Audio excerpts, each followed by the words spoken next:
Amigos, muy buenas tardes. Esto es Comercio Exterior Siglo XXI.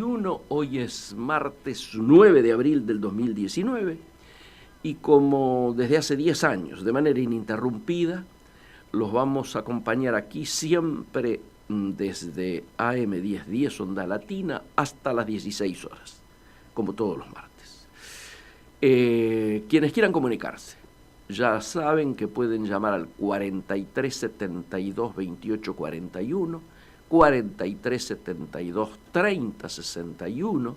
La línea de mensajes es 52 56 96 40 y nos pueden seguir por todas las plataformas de AM 1010. Todas, obviamente por la clásica forma radial, ¿no es cierto?, de AM 1010, la onda. Y también dentro de las plataformas que estamos usando nosotros, el programa entero se transmite por Facebook, no solo por la página de la radio, ¿no es cierto?, sino también por la página mía. Repito, la página siempre, ¿no? O sea, no el perfil personal. La página mía es Ingeniero Miguel Ponce y también estamos ahora saliendo por Instagram esto que denominamos editorial o el índice de lo que va a ser el programa. Está claro que el día de hoy es un día muy particular. El riesgo país ha superado prácticamente los 815 puntos. El dólar anda por 45, subió más de 20 centavos. Es posible que haya un pequeño rebote hacia las 3 o no.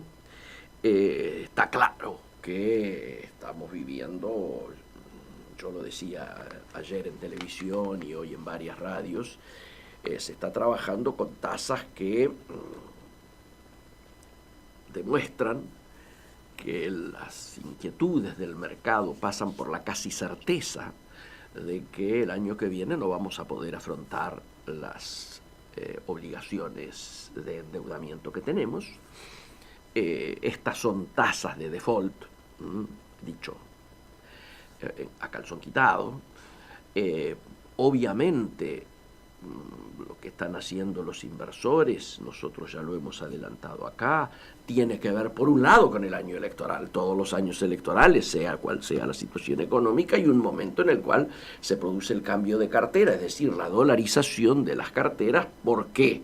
Hasta esperar el resultado electoral, sobre todo si hay incertidumbre, esto se adelanta, y hasta saber cuál es el nuevo ministro de Economía, ¿no es cierto? Es decir, conocer o tratar de avanzar sobre lo que podría ser el programa del futuro gobierno.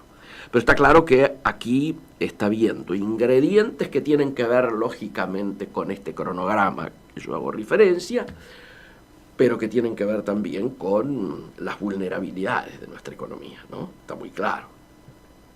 Digo, cada movimiento que hay afuera lo padecen todos los emergentes, pero el emergente que más lo padece siempre somos nosotros. Hoy apareció un ranking de países con inflación, estamos sextos a nivel mundial, y la sensación que crece es esencialmente una gran incertidumbre. El mercado le ha perdido confianza al gobierno en la posibilidad de que pueda cabalgar sobre la crisis y domarla. Está claro que los números de inflación que han salido de marzo, que ya ha empezado a trascender de marzo, el de la UMED de ayer da el 4%, un cachetito más. Y lo más preocupante dentro de ello es que todos los alimentos están por arriba de esa inflación. Es obvio de que el 4 puntos chirolitas es la media, el índice general, como se dice técnicamente cuando aparezca el del INDEC, pero los alimentos van más de un punto por arriba. El promedio de aumento de los alimentos es de 5.2 en marzo. Y esto, digo, yo se los cuento a ustedes, pero los que lo vivencian, los que lo vivenciamos somos todos. Vamos al supermercado y tenemos productos que ya superan los 1.000 pesos el kilo. Digo, desde el atún hasta las cosas que se le vayan ocurriendo, ¿no es cierto? Los aceites, el café, los quesos de rallar, 1100, 1200, y esto se hace francamente cuesta arriba. Encima, en el medio hemos tenido este fin de semana elecciones, y esas elecciones, por más que se pretenda dibujar, tapar, jerarquizar impactos, el gobierno vuelve a repetir lo mismo que tuvo que hacer en Neuquén. Es decir, olvidarse de cuál fue la performance de aquellos que defendían a Mauricio Macri, para en cambio poner el foco de los reflectores sobre el hecho de que no ganó Cristina. Y entonces las expresiones del oficialismo aparecen terceras, a nivel de que yo anoche decía algo que generó la censura en el Canal 22, dicho con buena onda, donde conté lo que a nivel popular se estaba diciendo, de que a Cambiemos lo empiezan a llamar electoralmente Piti Martínez. ¿Por qué? Y porque se viene el tercero, los que están en el ambiente del fútbol saben a qué me refiero, ¿no? Entonces apareció ahí una placa grande en el televisor, Miguel Ponce censurado por gallina. A ver, no voy a entrar en este debate ni bajar el nivel del análisis, pero los resultados son muy preocupantes. Yo diría, si analizamos lo ocurrido en La Pampa, si analizamos lo ocurrido en San Juan, Neuquén, Río Negro, Chubut, y uno extrapolara esto en un ejercicio que por supuesto no tiene validez científica, pero si uno extrapolara esto a la elección nacional, podría sin dudas afirmar que Mauricio Macri no entra en segunda vuelta. Repito, no tiene validez científica por el monto de electores involucrados y porque una elección nacional no es lo mismo que una elección local, provincial. Pero extrapolando votos fríos, votos, diríamos, crudos, hoy la tendencia dice que Mauricio Macri no está en segunda vuelta. Y esto claramente tira al piso, pisotea la especulación diseñada por el duranbarbismo de que la final nuevamente sea en el ring Cristina o Mauricio. Crece claramente en el interior del país el ni Cristina ni Macri. Crece. Esto es lo que crece. En el programa que estuve anoche en televisión, de 4 integrantes de la mesa, yo diría 3,5 estaban en esta posición. Hoy tenemos, justamente vinculado a lo que estamos hablando, en la segunda hora, 3 de la tarde, 3:05 exactamente, vamos a tener al vicepresidente de la Unión Cívica Radical, a Federico Storani. Almorcé con él el sábado en Rosario. Ustedes recordarán que yo fui a dar unas charlas vinculadas a la cosa del comercio exterior, la integración de las economías regionales, en particular a las pymes, y encima iba muy motivado porque viajé el viernes a la madrugada en el primer vuelo y venía todavía con la mojadura de lo que había sido la tremenda marcha del día jueves pasado, donde me tocó ir adelante, ¿no es cierto?, dirigiendo esa marcha con la bandera inmensa que atravesaba toda Avenida Rivadavia, con el hashtag Ni una pyme menos. Esa marcha concluyó, todos mojados y chorreando agua, entregándole a los diputados lo que yo había adelantado aquí que íbamos a hacer, que era un proyecto de ley para la emergencia, ¿no es cierto?, para el salvataje de las micro, pequeñas y medianas empresas, y también el tratamiento diferencial que debieran tener las economías regionales. Así que con todo este bagaje me fui a Rosario, hablé en varios lugares, tanto de Rosario como del Gran Rosario, pueblos de las afueras, productores de donde provienen las huertas familiares que proveen a todas las verdulerías de Rosario. Bueno, una cosa muy linda, de mucho trabajo y que me dio mucha satisfacción y me permitió a su vez ver una Rosario instalada en la cosa electoral. Yo he ido muchas veces a Rosario, desde hace muchos años, y he ido muchas veces en épocas electorales. Nunca vi tanta publicidad callejera, estos mega pósters que hay, mega carteles, con las distintas candidaturas, a gobernador, a intendentes, a diputados, a senadores, a concejales, bueno, toda la paleta, ¿no es cierto?, de opciones que tiene empapelada literalmente a Rosario. Muy prolijo, están pegados en los lugares, fijados en los lugares, en las carteleras donde deben estar. O sea, no estoy diciendo un enchastre, estoy diciendo fuertemente empapelada la publicidad en Rosario. Allí estuve con Federico Storani y obviamente nos interesa charlar con él.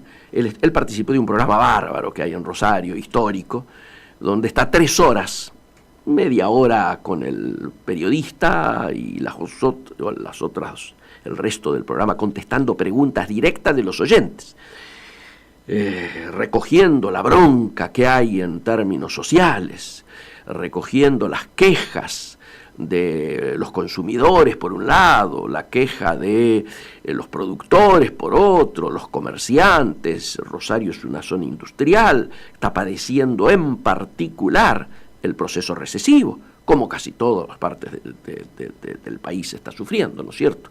Así que lo vamos a tener a Freddy discutiendo, charlando con nosotros en relación a todo aquello que tiene que ver con las decisiones que la Unión Cívica Radical debe adoptar en estos días.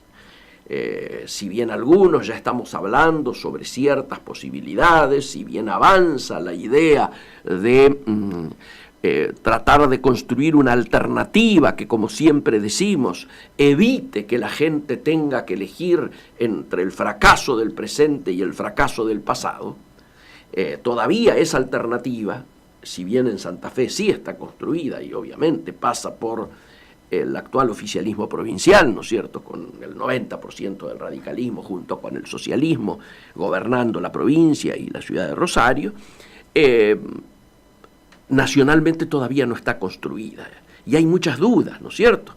Entonces estamos hablando sobre supuestos y teniendo el radicalismo que soportar operaciones cotidianas del PRO, ¿no es cierto?, que larga esta cosa, por ejemplo, desde la vicepresidencia para un radical, cosa que se encargó 48 horas después Durán Barba con mucho amor y mucho cuidado de mandar al diablo esa posibilidad, y que dejó en descubierto que lo único que buscaba esa operación en la primera plana de los diarios era pinchar la posibilidad de que siguiera avanzando aquello de lo que se estaba hablando, que era el plan B corta, plan Vidal, como alternativa a la candidatura presidencial de Mauricio Macri. Obviamente, si lo que aparece se debate si el futuro vicepresidente es radical acompañando a Mauricio Macri, lo que se está diciendo es: Mauricio Macri no se toca, es el candidato y lo de Vidal quedará para otra oportunidad. Horas después el propio presidente dijo: necesitamos a Vidal en la provincia. Pero seguimos con la misma situación de lo que hablábamos el martes pasado y por eso queremos hablar con Federico Storani. Cristina no es candidata todavía, no se sabe si será Labaña. El único que se ha lanzado explícitamente como precandidato, porque él quiere competir en unas PASO, es Sergio Massa. Lo demás está como todo muy conversado, ¿no? Está muy conversado. Obviamente el radicalismo y el socialismo no van a, yo diría, aceptar participar en ninguna interna dentro de cualquier variante justicialista, y esto ya lo ha aclarado el propio Roberto Lavagna, pero sí se está coincidiendo en avanzar en el análisis de programas y de propuestas. Estamos muy cansados de que se hable solo de nombres, de alternativas, de combinaciones, de frentes, y no se hable de contenidos, de para qué, de qué es lo que se quiere hacer y cómo. Por suerte, el espacio al que pertenezco, el Movimiento Nacional por la Democracia Social de la Unión Cívica Radical, tiene y ha elevado tanto a Lavagna como a otros sectores políticos y sociales, ha elevado esto que se denomina la agenda progresista del radicalismo, que fue elaborada ya el año pasado en el Hotel Savoy. Es decir, se está discutiendo de contenidos. Vamos a hablar también con Federico Stenani sobre las probabilidades que se realice esa convención, donde precisamente tenemos que discutir qué pasó con el gobierno del PRO, cuál ha sido el rol de la Unión Cívica Radical, si hay algo para decir al respecto, cuál es la agenda y lo que sería la plataforma denominada históricamente que vamos a impulsar, para lo cual nosotros, lógicamente, vamos a llevar la agenda progresista para ver si la enriquecemos con el resto de los correligionarios. Y finalmente, el cuarto punto, definir la política de alianzas y las candidaturas. Obviamente la alianza Cambiemos ha finalizado, es una alianza electoral y por lo tanto al día siguiente de que terminan las elecciones ya no existe más. Está claro que gobierna el PRO y que hay que definir la nueva política de alianza. Hasta el momento, ustedes lo habrán visto en los diarios, hay tres posiciones. Una posición, yo diría, explícita, que es continuar en Cambiemos, especulando con los espacios que el PRO pueda ir concediendo. Otra es lista 3. Otra es una nueva alianza electoral, en este caso, con sectores del progresismo, léase Margarita Stolbizer, léase el socialismo, pero también con sectores del peronismo no cristinistas, llamémosle así, o no kirchneristas. Y este es el rol, el espacio que ocupa sin duda Roberto Lavagna. Hoy es martes, es el segundo martes del mes, por lo tanto también hoy vamos a tener a las 14:30, ni bien terminamos esta conversación, a la querida Victoria Molnar, con su columna Mujeres en Coyuntura, que al difundirla origina tantas preguntas y tantas retuiteadas y tanto participación en las redes, ¿no es cierto? Es un tema que cuando empezamos a tocarlo ni pensábamos que iba a tener el desarrollo que la problemática ha ido teniendo, donde en estos tiempos electorales, valga la redundancia de la temática, el debate es la igualdad en las fórmulas. Hasta se analiza, supongamos que sea Lavagna quien acompañaría, y hay muchos que dicen que tiene que ser una mujer. Por ejemplo, la gente del GEN dice eso para que sea Margarita. Y así, ¿no? Se habló mucho acerca de la integración de la fórmula. Ustedes fíjense, en Río Negro pelearon una fórmula encabezada por una mujer contra la que llevaba a Soria, pero Soria iba bancada por Cristina. Cristina, obviamente, también es una mujer, así que contra la tercera que de Cambiemos, que por primera vez la candidata a gobernadora y a vicegobernadora ambas eran mujeres. Es decir, toda esta temática ha ido teniendo un desarrollo muscular, yo diría, una musculatura fuerte que, bueno, hace que nuestro espacio, esta columna que tenemos los segundos y cuartos martes, o por lo menos los segundos martes en este tiempo, tenga el nivel de expectativa que tiene. Esta semana que pasó, dijimos, fue muy intensa. El día de hoy es muy intenso. Vamos a ver cómo cierran los mercados. En estas horas se debiera estar anunciando algo que yo lo anuncié ayer, ¿no es cierto?, que es que se congelarían precios de 40 artículos que integran la canasta familiar.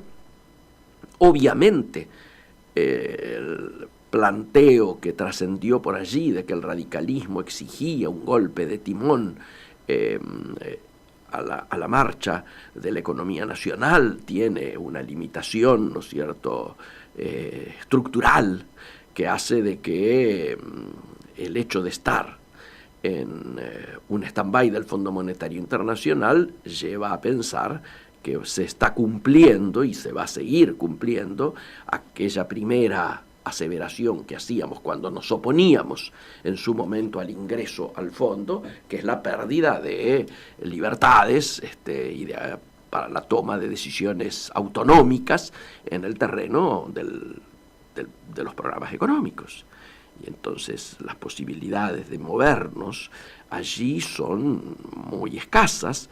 Hay 3 informes, el del Fondo Monetario, el del Banco Mundial y el de Moebius, que es una reconocida empresa que analiza riesgo y sugiere alternativas y lugares para la inversión, ¿no es cierto?, de sus clientes, que los 3 han dicho lo mismo, que es lo que se ve reflejado en el día de hoy en el riesgo país, que es la mirada preocupada que tiene todo el ambiente financiero en particular, pero los capitales en términos generales, es decir, este eufemismo del mercado en relación a la prácticamente certeza que hay de que el año que viene el país no estaría en condiciones de afrontar sus obligaciones de deuda. Y claramente, como yo lo decía, estos números de hoy demuestran explícitamente la pérdida de confianza de manera, yo diría, total, en que el actual gobierno pueda resolver la crisis en los tiempos que le quedan. Nos encontramos en ese punto. Vamos a estar monitoreando todo lo que vaya ocurriendo, seguramente el martes que viene, porque hoy mismo se está realizando la asamblea de primavera, como le llaman allá, para nosotros estamos en otoño, pero allá llaman la asamblea de primavera del Fondo Monetario Internacional, y está participando en ella nuestro amigo Patricio Castro, que seguramente lo vamos a tener el martes que viene, dándonos un poco su mirada de lo que allí está ocurriendo y para ese entonces lo que haya ocurrido. Duhovne está viajando para allá junto con Sandleris. También dicen, para explicar precisamente la situación política, los acompañaría a Rogelio Frigerio. No nos parece casual esto, ¿no?, que a una misión de fondo vaya el hombre más político hoy que tiene el Gabinete Nacional. Así que martes que viene estaremos actualizando todo esto que hemos estado charlando hoy, y además vamos a tener también el resultado de una nueva elección provincial, en este caso la de Entre Ríos, próximo domingo. Hacemos una pequeña cortina y vamos en la búsqueda de la primera conexión de la tarde de hoy. A través de las redes sociales y a través de las noticias que mandamos diariamente, y como ustedes también tienen agendado, los segundos martes tenemos nuestra ya famosa columna Mujeres en Coyuntura, a cargo de la especialista, periodista pero especialista, Victoria Molnar. Vicky, ¿estás en línea? Está saliendo un poco distorsionada la voz. O sea, vamos a volver a intentar la comunicación a ver si sale más pura, porque está saliendo, empezó a salir distorsionada, no se entendía nada. Victoria adelantó a través de los espacios Sí, a ver ahora, Victoria. Ahora me están escuchando. ¿Ahora mejor? Perfecto, ¿Ahora mejor? perfecto. Todo el micrófono tuyo, al aire. Adelante con la columna. Perfecto. Bueno, la columna de hoy de Mujeres en Coyuntura, voy a pasar el chivo, me encuentran en redes sociales con @mujercoyuntura, ahí va a estar subida el texto de esa columna hoy y links que siempre recomiendo, etcétera, al finalizar la jornada de hoy. La columna de hoy se llama Violencia machista, los crímenes de la moral patriarcal, Y vamos a hablar de acoso, de cómo las mujeres nos sentimos, digamos, en el espacio público. Las mujeres no solo las mujeres, sino las mujeres y las disidencias, o mejor dicho, aquellos cuerpos que son feminizados, digamos. Bueno, yo te voy a contar algo, Miguel. Una cosa es que según la ONU Mujeres, el tema de la violencia de género en América Latina y el Caribe es prioritario. ¿Por qué? Porque además de que somos la región más desigual del planeta a nivel de lo económico, eso ya lo sabemos en lo social, Latinoamérica y el Caribe alberga 14 de los 25 países con las tasas más altas de femicidio en el mundo. Esto según ONU Mujeres. Bravo, ¿eh? Bien, y esto no incluye los transfemicidios y los travesticidios. Nosotros creemos en Mujeres en Coyuntura que hay que incluir esas variables de las compañeros, de las compañeras, mujeres y varones trans y de las chicas travestis, nombrarles, generar y exponer estadísticas y variables que muestran la violencia contra ellas, en tanto que también son cuerpos que son feminizados y también sufren violencia, y hay que demostrar todo esto. Pero bueno, la cuestión es que ONU Mujeres pone un montón de variables a discusión para hablar del tema de la violencia, y justamente la semana pasada participé de la presentación de los resultados de un conversatorio de ciudades seguras que la Defensoría del Pueblo de la Cava, de la ciudad de Buenos Aires, realizó en Buenos Aires justamente durante 2018 en el marco de un programa de la ONU Mujeres que es Ciudades Seguras y Espacios Públicos Seguros para Mujeres y Niñas. Bien, en esta presentación había compañeros trans, así que eso yo lo celebré bastante, pero bueno, actualmente se está intentando que la ciudad de Buenos Aires forme parte de este programa, que a la fecha está presente en 30 ciudades de todo el mundo, entre las que se encuentran algunas latinoamericanas, como son Rosario, que con un programa impulsado desde la municipalidad que tuvo el apoyo de la ONU, uno de los proyectos pioneros en este sentido, pero después puntualmente este programa se aplica en Montevideo, en Quito y en México. Se está empezando a aplicar. El programa de Rosario se aplica allí, en estas otras ciudades. El programa no. El programa Ciudades Seguras y Espacios Públicos Seguros para Mujeres y Niñas de la ONU se aplica en Montevideo, Quito y México. El programa de Rosario fue como un protoprograma hace muchos años que inició este camino y tuvo el apoyo de la ONU, pero que también es una experiencia dentro del marco de este tipo de programas. Para que se entienda, ¿bien? El programa, puntualmente, este programa está presente en 30 ciudades de todo el mundo y ahora se está intentando implementar en Buenos Aires. ¿Cómo se empezó a tratar de implementar? Bueno, primero generando datos. Claro. ¿Bien? ¿Por qué? Porque sin datos no conocemos la realidad, y para conocer la realidad y transformarla hay que conocer desde dónde podemos transformar eso, ¿no? Y ver el problema, digamos, real. Y cómo se ve con estadísticas, con datos, con una radiografía, digamos, de la situación actual.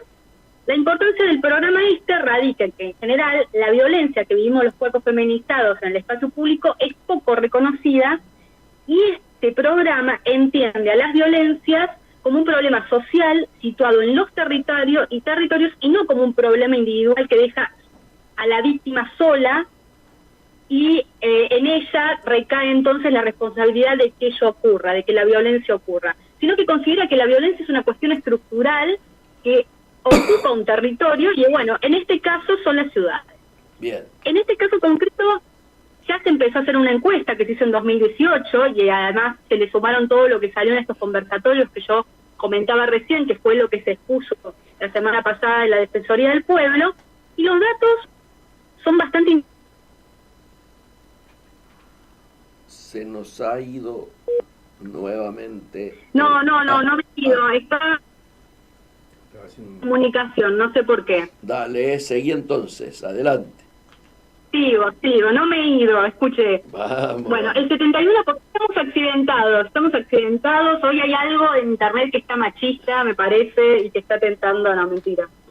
El 71%, bueno, los datos. El 71% de las mujeres que fueron encuestadas para empezar a trazar una radiografía de cómo nos sentimos las mujeres en el espacio público en la ciudad de Buenos Aires, el 71% de las mujeres consideraba que no consideró que el uso y tránsito del espacio público en la ciudad de Buenos Aires sea igual para varones que para mujeres.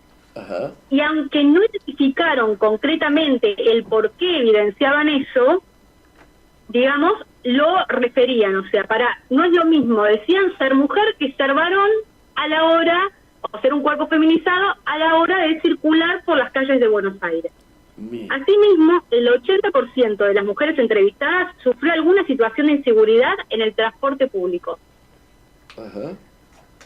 Por otro lado, si bien solo el 18% de las mujeres encuestadas reconoció que se siente siempre insegura al usar el espacio público, o sea, solamente un 18%, la mitad de las entrevistadas dijo que tenía en cuenta ciertas medidas para evitar sentirse insegura. Claro. Como por ejemplo, tener en cuenta el horario en el que salía. Ajá. Y tener en cuenta que si en el lugar había presencia o no de gente. Esto en el 50% y en el 35%.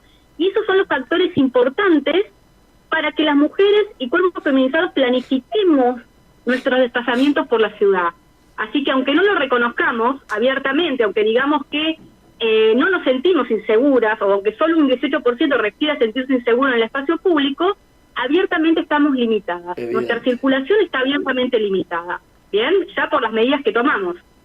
A su vez, en el caso de las mujeres más jóvenes, estos menores de 35 años, más del 60% de las respuestas manifestaron que los lugares de mayor inseguridad son las callecitas internas y poco transitadas. Claro. A su vez, por último, solo el 5% de las mujeres consultadas manifestó conocer la ley 5.742, que es la ley de acoso callejero, que está vigente en Buenos Aires desde 2018 y en cuyo marco se reciben denuncias en las fiscalías de la Cava desde marzo de 2018. Yo hablaba al principio de que tener datos con perspectiva de género es clave para empezar a abordar soluciones para la violencia y que las mujeres y disidencias podemos circular por las calles en paridad con los varones cis, ¿no? Eso yo empezaba diciéndolo. Y esto es un reclamo amplio que los feminismos venimos haciendo, esta necesidad de ser iguales, pero en el plano real, ¿no? En el plano real, esto ¿y por qué salió esa hora? ¿O por qué salió vestida de esa forma? No, bueno, tenemos todo el derecho de salir así, ¿no? Bueno, un dato interesante en ese sentido lo dio la secretaria de la Fiscalía de Cámara en la Oficina de Asistencia a la Víctima y Testigo, y explicó que ese conocimiento de la ley vigente, digamos, con respecto a las violencias, digamos, que podemos sufrir las mujeres y cuerpos feminizados, en este caso, por ejemplo, del acoso callejero, sí, es clave a la hora de que se hagan denuncias. Si vos no sabés que podés denunciar, claro, o no sabés que eso está mal, que no lo denunciás. Y bueno, en esa oficina, desde que la ley de acoso callejero entró en vigencia en la Ciudad de Buenos Aires, hasta el pasado 5 de abril, solo hubo 127 casos caratulados bajo la consigna de acoso callejero. Eso, y vamos a tener en cuenta, ¿y por qué es solo? Porque lo lamentamos, porque nos parece un número bajísimo, porque esto significa que solamente 127 personas se hicieron acosadas en la calle, solo 127 mujeres refirieron esto. No, le pasó esto en la ciudad. No, esto es nada más el porcentaje que está denunciando, y de hecho, los primeros 9 meses de vigencia de esta ley, solo hubo 44 denuncias, y en los últimos 3 meses se duplicó eso, porque en los últimos 3 meses hubo 83. Entonces, hay un fuerte aumento de las denuncias de estos casos, y entonces es clave informarse para poder defenderse, claro, y para poder aplicar la ley. Por eso es importante, voy a dejar en los links la ley 5.742 de acoso callejero para que puedan leer y cómo podemos hacer efectivas. Una cosa más que hizo que hace hincapié este programa de la ONU es en el tema de la planificación de las ciudades, ¿no? Cuando uno planifica una ciudad, digamos, la planificación en tanto transporte público, en tanto diagramación de las calles, en tanto dónde están los centros neurálgicos de la ciudad, dónde están los lugares de esparcimiento, etcétera, son claves para que las mujeres y las disidencias o los cuerpos feminizados nos sintamos seguros. Y en lo que reclama, digamos, la ONU Mujeres, es que las mujeres empecemos a tener participación en esta planificación, ¿no? O sea, voy a dar un caso concretísimo que salió justamente en este conversatorio y que traían justamente la Defensoría del Pueblo a colación con respecto a esta necesidad en el caso de las ciudades como Buenos Aires, que han sido generadas en una época moderna, pero que siguen teniendo reestructuraciones y siguen teniendo programas de reforma, digamos. Las ciudades en su mayoría han sido creadas para la circulación de los varones y para el uso público a favor del varón. La mujer tradicionalmente, ya lo hemos dicho aquí, ocupaba el lugar de la intimidad, entonces salía menos, el espacio público no estaba abierto a las mujeres, y si salían en el espacio público se exponían a peligros, ¿no? A violencias, etcétera. Bueno, estamos tratando de cambiar esa pisada, y como las ciudades han sido originariamente, en general en el mundo, sobre todo las ciudades más establecidas como Buenos Aires, creadas para el uso de los varones, eso genera un problema en la actualidad, porque obviamente que hay que hacer modificaciones en eso. Y el tema es que a veces las modificaciones que se hacen, si bien pueden parecer muy nuevas, muy buenas, no siempre son así. Traían a colación el caso del Metrobús. Yo tampoco me lo hubiera imaginado. ¿Qué problema tiene el Metrobús? Yo te estoy preguntando, a ver, que a mí en lo personal me parece una excelente medida, pero, o sea, y que ha facilitado la circulación de una ciudad bastante caótica como es Buenos Aires, a nivel de tránsito, pero ¿qué problema puede llegar a traer para la circulación de las mujeres el Metrobús? Esto les puedo explicar, no sé, te hago consulta a ver si... Te digo, lo que yo he notado, o lo que se quejan muchas, es que las vidrieras de los comercios, o la zona donde pasa el Metrobús, muchos de los comercios cierran y hay dificultad para esto, y bueno, han originado zonas, lugares comerciales, donde anteriormente había más paradas de colectivo, etcétera, más, ahora se encuentran afectados por eso. Claro, pero eso es un tema económico puntual de los comercios, no es un tema de las personas. Pero las que más se han quejado son mujeres, te aviso. No, es que está bien, pero más allá de que se quejen mujeres, es un tema económico, sí. no es un tema de seguridad, digamos. A ver, ¿Qué podría afectar la seguridad del Metrobús? A ver. Estábamos con compañeras con discapacidades visuales, sí, y nos explicaron que una vez que empezaron a implementar los Metrobús, sí, o sea, las paradas de Metrobús en la ciudad autónoma de Buenos Aires, una medida que parecía bastante progresista, que se suponía que iba a traer facilidades para todos y para todes, esas empezaron a estar mucho más restringidas y a depender más en su movilidad. Ajá. Porque empezaron a dejar de ser autónomas. ¿Por qué? Esto le pasa también a las mujeres en sillas de ruedas. ¿Bien? ¿Por qué esto? Porque antes las paradas estaban cerca de, en las veredas, digamos, ¿no? Y cerca de los comercios, y ellos tenían la referencia a la pared. Claro. Y ahora están empezando a necesitar la ayuda de otras personas para cruzar las calles y que los lleven a la parada de Metrobús. Ajá. Y en esa ayuda se han detectado un montón de casos de acoso contra personas con discapacidad visual, mujeres. Mira vos. De hombres que las ayudan. Sí. Y esto les ha restringido su movilidad. Antes se sentían mucho más seguras porque sabían dónde estaban los lugares, ¿bien? Más allá de esto le puede pasar a todas las personas con discapacidad visual, pero a las mujeres se les suma el hecho de que al depender de otra persona para que las cruce la calle, porque han cambiado mucho la ubicación y porque eso sigue modificándose, esto ha generado que ha habido varias denuncias con respecto a acoso a mujeres no videntes por parte de gente que las intentaban, entre comillas, ayudar.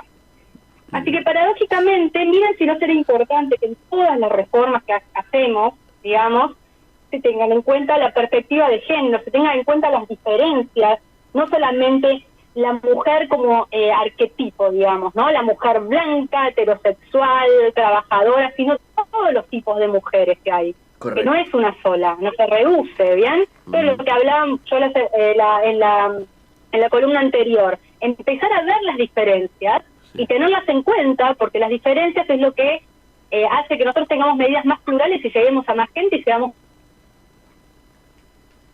Hola. Lo equitativo está justamente en abarcar las diferencias. Ya. Bueno. Esto lo digo para contarles un poco lo que estábamos. Entonces, bueno, lo que promueve este programa, que a mí me parece muy interesante, primero es poner el foco en esto del acoso callejero que estamos viviendo, después puso en foco estas situaciones de la necesidad de que las mujeres y las disidencias planifiquemos, Sí. También los espacios urbanos donde residimos para una igualdad de movilidad. Ya. Bien. Por otro lado, voy a hablar de un tema que es muy intenso y que tiene que ver con la violación. En los últimos tiempos, en estas semanas, hemos visto un montón de situaciones de violación, no solo a mujeres, sino también a varones. Lo hemos visto en varios puntos del país en Argentina, son casos bastante trágicos. También hemos visto cómo se han intentado negar los derechos de ciertas personas con respecto al acceso al aborto, por ejemplo, en niñas violadas en el interior del país, o se ha mediatizado demasiado esos casos y estigmatizado un montón de situaciones, lo cual obviamente repudiamos como siempre, ¿no? Obvio. Pero bueno, a mí me interesa hablar porque participé en marzo de la Asamblea de Mujeres que hizo el Teatro Nacional Argentino, Teatro Cervantes, y de una charla que María O'Donnell tuvo entrevistando a la gran antropóloga Rita Segato en una exposición que se llamó Relaciones de Género, Relaciones de Clase en América Latina. Ajá. Y ahí Rita Segato habló del tema de la violación. Rita Segato ha estudiado a la violación específicamente en las cárceles de Brasil con entrevistas a violadores. Entonces ella trató de entender, digamos, en las cárceles de Brasilia, en su libro Estructuras Elementales de la Violencia, trató de entender este delito, digamos, de ¿cómo se llama?, de la violación, de qué es, de por qué se da, ¿no? Claro. Y ella es ahí que, y esto lo quería abordar aquí porque me parece fundamental, digamos, como que la violación es como el nodo, digamos, de la violencia machista, digamos, expresada. Me parecía muy interesante analizar este concepto. Yo viralicé a través de las redes un video que está en Mujeres en Coyuntura, de justamente ella categorizando y explicando este delito. Y bueno, lo quiero decir aquí porque dice Rita Segato que la violación es un crimen de poder, de apropiación, de rapiña de un cuerpo, de su reducción y de su profanación. Y cuando ella fue a analizar cuál era su finalidad, digamos, se encontró con la respuesta hacia ciertas preguntas. ¿Cómo podía ser que un crimen de poder, que ella tipificó como crimen de poder, puede haber una respuesta sexual, ¿no? O sea, una respuesta fisiológica, una erección, digamos, por parte del violador. Uh-huh. Y eso ella lo explicó después de hablar largamente con violadores, de cómo explicaban ellos ese hecho. Sí. Era que es un espectáculo. Puede ocurrir porque es un espectáculo. La violación, dice Rita Segato, es netamente narcisista, es un hecho autorreferido, que goza en la espectacularización, y los hombres en esta espectacularización lo hacen ante los ojos de otros hombres, presentes o ausentes, y en general ella dice que son presentes, que hay estadísticas que dicen que la mayoría de las violaciones se cometen en grupo. Uh-huh. Bien.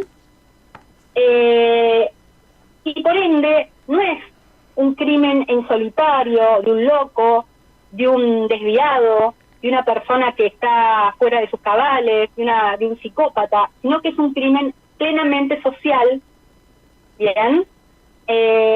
Y que por lo tanto es un crimen que se ancla en el sentido común. Hay un sentido socialmente compartido.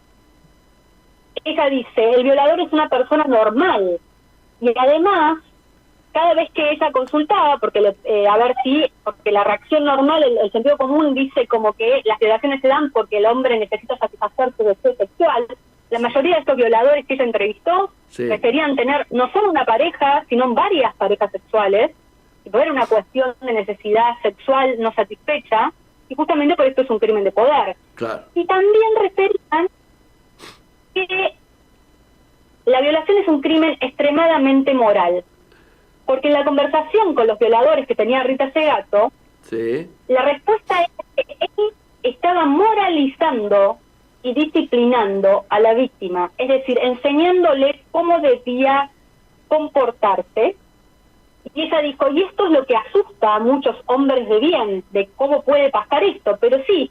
Y ella lo que dijo, que fue muy ampliamente aplaudida, es: cuidado cuando nos encontramos con alguien cuyo discurso es moral. Hay que tener desconfianza, porque hay que ver a qué moral responde. Y por eso yo también decía que esta columna se llama Violencia machista, los crímenes de la moral patriarcal, porque nosotros estamos criados en una moral patriarcal en donde la mujer y los cuerpos feminizados deben ocupar un lugar, y si no ocupan ese lugar, son plausibles de correctivos, digamos, hasta el día de hoy, incluso cuando hoy nos horrorizamos por este tipo de cuestiones, ¿no? Sí, sí. Son de larga data. En la guerra históricamente se han violado mujeres en los momentos de conquista, pero después en las guerras la violación empezó a ser usada tanto contra hombres como contra mujeres para reducir directamente, no ya para conquistar a las mujeres, eso sí, conquistar territorios como se hacía en las guerras primigenias, sino ya directamente para socavar a un pueblo, ¿no? A través de las violaciones. Entonces, María O'Donnell le consultaba justamente a Rita Segato por las denuncias de las detenidas en la última dictadura militar en la Argentina, Sí. y que últimamente han dicho estas cuestiones de las violaciones que se generaban contra las presas políticas, ¿no? Sí, sí. A partir de los militares, es algo que ha empezado a salir. ¿Y por qué ese delito no es visto como un delito de lesa humanidad y no es visto como tortura? ¿Bien? Y ahí a mí me parece muy interesante lo que ella respondió. Ella cuenta que cuando la Corte Interamericana de Derechos Humanos juzgó el caso de Ciudad Juárez, que es un caso bastante reciente con respecto a un campo algodonero en el cual hubo víctimas, digamos, de grupos, víctimas mujeres que fueron violadas hasta la muerte. ¿Bien? ¿Y por qué eso no se consideró como tortura? Eso fue juzgado en Santiago de Chile. Y el Tribunal de la Corte Interamericana de Derechos Humanos no incluye la violación, lo ve como un crimen sexual, caratula esto como un crimen sexual y no como una violación de los derechos humanos, cuando es claramente una violación de los derechos humanos, porque el crimen de tortura hasta hoy es entendido como un crimen al sujeto universal. Claro. ¿Y quién iconiza el sujeto universal? El hombre. Entonces, como esto no era un crimen contra el hombre, ahora más o menos, porque hace poco hubo un joven en Córdoba que fue violado por una banda, ¿no? O sea, en un pueblo que está callando todo con complicidades. Entonces ahora estamos desmontando realmente estas masculinidades, ¿no? Estas masculinidades abusivas, este mandato de masculinidad, de espectacularización y de moralización hacia lo que se escapa de su fuero, digamos, ¿no? Y ahí ella, bueno, Rita Segato decía que el considerar, yo la voy a leer porque no puedo decirlo mejor que ella. A ver. ¿Bien? Sí, sí. Si dicen que es un crimen sexual, lo transforman en un crimen a una minoría, lo cual es absurdo por donde lo mires. Pero en la cognición moderna y en la forma en la que está formateada nuestra subjetividad, el mundo tiene temas de interés general y afirmaciones de valor universal, como son la política, la guerra, la economía. Hay otros temas que son de interés parcial, particulares, como son los temas de las mujeres, de los no blancos y de las personas con discapacidad. Es un error cognitivo gigantesco esto, porque ahí es donde reside el binarismo. Porque el binarismo es el binarismo no es la relación hombre-mujer, sino que el binarismo es la relación entre el sujeto universal y sistemas de interés general y sujetos particulares, nosotros, y si es un error garrafal que si no lo corregimos, no podremos orientar la historia en la dirección de un tiempo mejor. Interesante. Y ella habla de que la única forma de desmontar esto, es de cambiar esta historia, es que se desmonte el mandato de masculinidad, que es la que aporta la mano de obra bélica, la que aporta la mano de obra de las violaciones, la que aporta la forma de generar la diferencia, porque la sociabilización en la que hoy en día los varones están socializados es una habilidad que tiene que ser dominada y tiene que ser dominante y tiene que ser demostrada con gestos de crueldad y de potencia, y que busca, por sobre todo los fines, el prestigio de sus pares, que son los hombres. Ajá. Y eso obviamente no nos incluye a todos los que no somos varones. ¿Bien? Bien.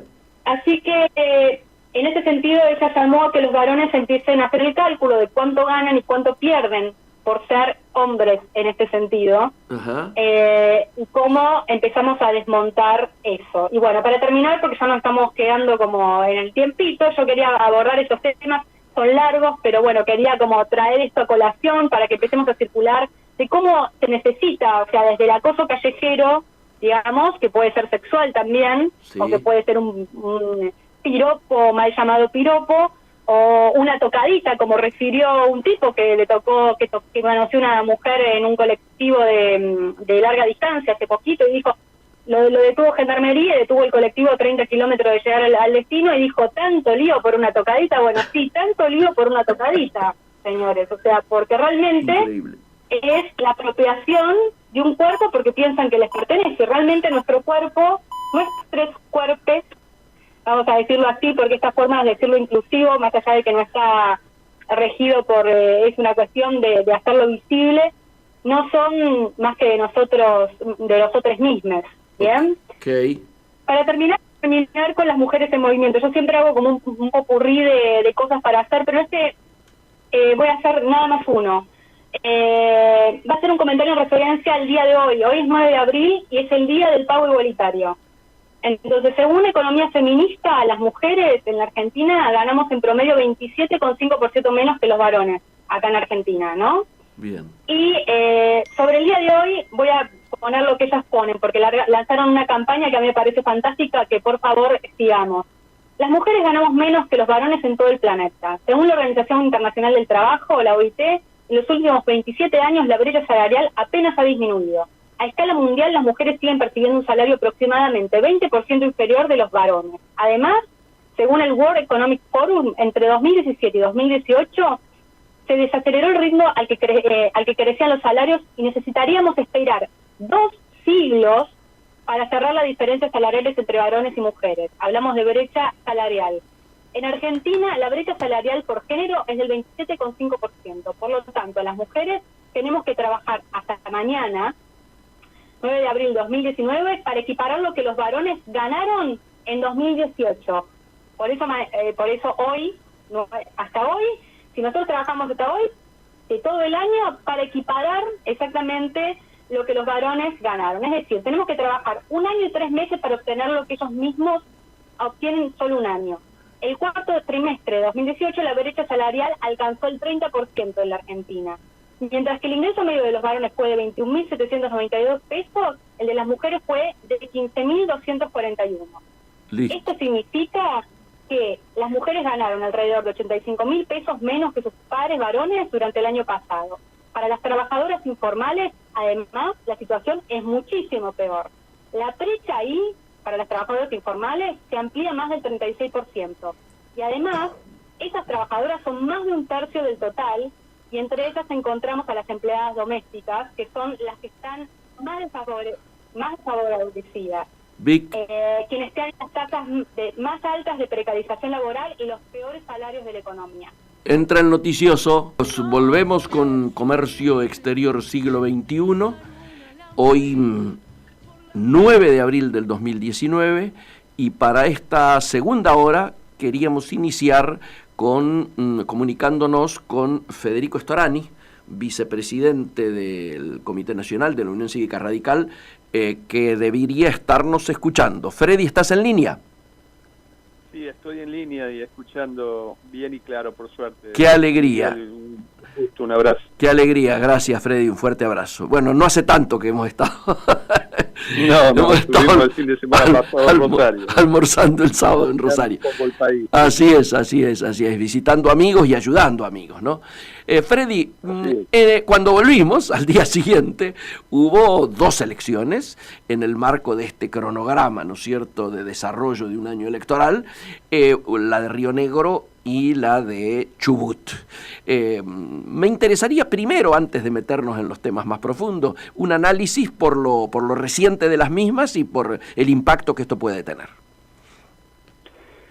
Bueno, si uno intenta extrapolar, digamos, esas elecciones al ámbito nacional, están dando una situación extremadamente compleja para el oficialismo, digamos, ¿no es cierto?, para Cambiemos. Sin duda. Porque si tomamos el promedio entre la elección de Neuquén, la de Río Negro y la de Chubut, que si bien fue una primaria, unas PASO, sin embargo podemos establecer un promedio, ese promedio da un 11%, es decir, lejísimo de la media que algunos exponentes del gobierno intentan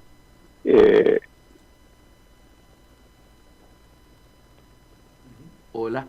También está una enorme hipocresía, que es la hipocresía de parte del gobierno nacional de intentar apoderarse de los triunfos de agrupaciones de tipo provincial. Pasó en Neuquén y pasó en Río Negro. Es una hipocresía enorme porque el conglomerado de lo que va a concurrir a expresar su voluntad y vota en expresiones de tipo provincial, luego tienen muy diversa orientación en las elecciones nacionales, no son un indicador para nada de un apoyo, digamos, al oficialismo del punto de vista nacional, sino muchas veces al contrario. Así es. Por esa razón es que desde mi punto de vista hay un oportunismo, un intento de disimular el telón de fondo, que es una situación con un 32% de pobreza, que significa 13 millones de compatriotas en la pobreza, y hay que ponerlo con números. Sí, claro. Las pymes, de lo cual vos tanto sabés, que están en una situación de colapso, con tasas desmesuradas que impiden y que son inaccesibles los créditos para cualquier actividad que sea compatible con una actividad honesta. No existe rentabilidad que pueda superar esa situación, la situación tarifaria y en general el deterioro económico-social que es tan fuerte, que está imponiendo necesariamente una mirada más amplia, porque si la crisis es tan profunda y prolongada, lo que se impone como regla es ampliar la base de sustentación y no cerrarse sobre sí mismo, ¿no? Correcto. Estando afuera, hemos visto justamente a la distancia 2 operaciones que, han tenido ya algún grado de respuesta. La primera, la operación llamada Vicepresidencia Radical de candidatura de Macri. La segunda, esta de el volantazo económico pedido por parte de la conducción formal que tiene la Unión Cívica Radical hoy y que tendría una respuesta en estos 40 productos que se congelarían precios durante 6 meses, que sería un poco el meollo del anuncio que se haría en horas. ¿Qué reflexión te amerita esto? Bueno, con respecto a la primera, ya lo he dicho públicamente, a mí no me interesa ningún tipo de candidatura para mi partido en la medida que no haya una discusión de fondo desde el punto de vista de las políticas, ¿no es cierto? No hay ningún tipo de duda de que eso no tiene ningún sentido, ni una ni 1000 candidaturas, como lo dije. Sí. Y me parece que es más que nada una operación de maquillaje, de marketing, tardío, que intenta que disimular que solamente éramos convocados cuando las papas quemaban, claro, y que ahora, como la necesidad tiene cara de hereje, hay una supuesta convocatoria más asidua. Y con respecto a lo segundo, me da la sensación de que llega tarde. Totalmente. Y que hay que ir a medidas mucho más estructurales. Mira, yo integro el Comité Nacional del Partido, y el Comité Nacional del Partido no se ha reunido en los últimos 2 años, no más de 2 veces, y para discutir temas triviales, jamás planteos de fondo, a pesar de que nosotros lo hemos hecho y tratamos de manifestar nuestro punto de vista. Así que esto que vos llamás una conducción formal es tal cual, es una conducción puramente formal que se autotitula además conducción, porque no convalida ni legitima sus decisiones con un debate previo en los órganos partidarios, ¿no? Sí, sí. No, pero además el hecho de que sean 3 gobernadores y que uno de esos gobernadores, el presidente del Comité Nacional, sea, ¿no es cierto?, uno de ellos 3, convalide esa conducción fáctica, suena francamente repudiable casi, ¿no?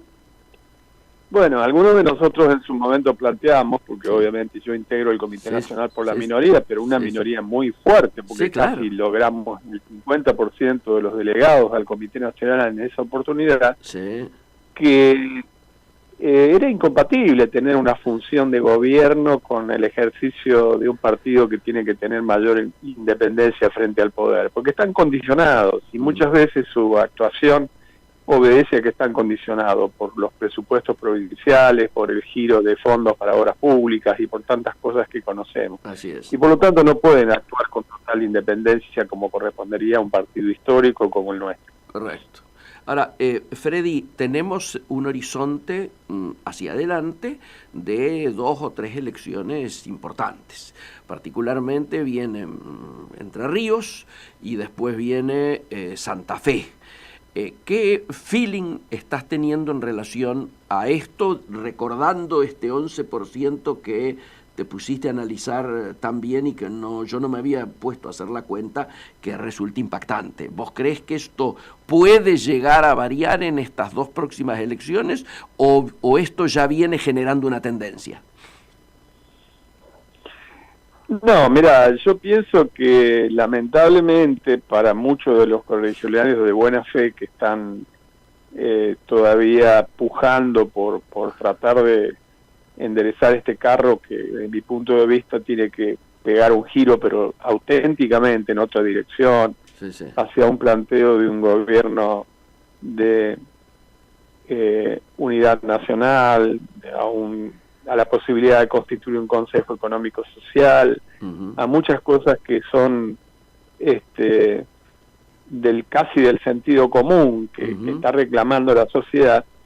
Es un poco remar contra la corriente, y aunque sean excelentes algunos de los correligionarios que se presentan, el caso por ejemplo de Entre Ríos, Benedetti, que es una muy buena persona, sin embargo tienen que remar contra un gobierno que las medidas que impactan de manera tan severa constituyen hoy un contrapeso. Sin duda. Y en el caso de Santa Fe, mi feeling es que también allí los amigos que están en el frente progresista son quienes van a tener éxito, porque sabemos que el partido ahí está dividido por lo menos en 2 o 3 partes, y que son ellos los que van a convalidar una tendencia que es una tendencia tal vez a seguir, que es unirse por afinidades y por coincidencias más de tipo ideológicas profundas, y no tanto por situaciones de tipo coyunturales, ¿no? Correcto. Es Vox Populi que desde hace ya prácticamente mes y medio, la situación, diríamos, de la opinión del radicalismo aparecería de cara a futuro como dividida en 3 posiciones. La primera posición es esta que conocemos, la de los que quieren continuar, revalidar vía convención o como sea, una pertenencia a lo que se denominó, al frente aquel que se denominó Cambiemos. La segunda, algunos muchachos más nostálgicos que plantean el tema de la lista 3.